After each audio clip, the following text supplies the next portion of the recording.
Christiana, how you doing? I've got your workup. Got your card, your letterhead, and your leave behind. So I think that this is good, consistent use of your logo. Here, here, here. There's a couple of areas, though, that aren't so consistent, and that's right here. You're showing your name differently than you're showing in the logo. So that's compromising your branding right there. That's something you might want to reconsider.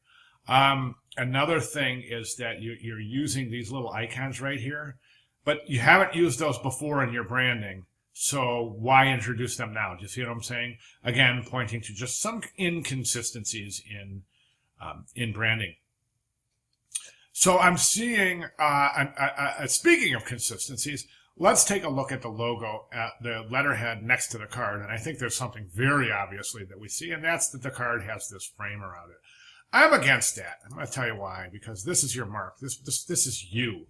This is how you breathe. This is you. This is a visual manifestation of you. Why box it in? It's in jail. It can't breathe. It doesn't have a relationship with the outside world being boxed in like this.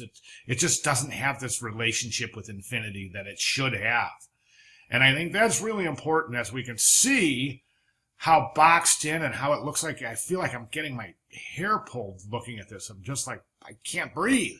Then over here, look how beautiful it is as it's able to have this relationship with the eternal background that it's presented on, being that white background. So food for thought there.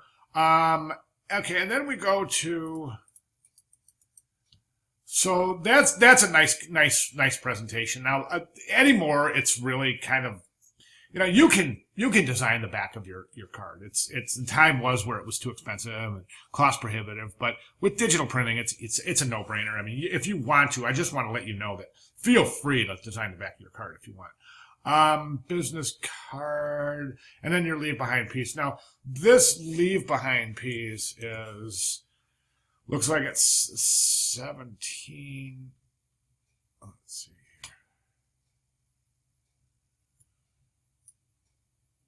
here. Yeah, 17 by 11. So that is that going to be folded?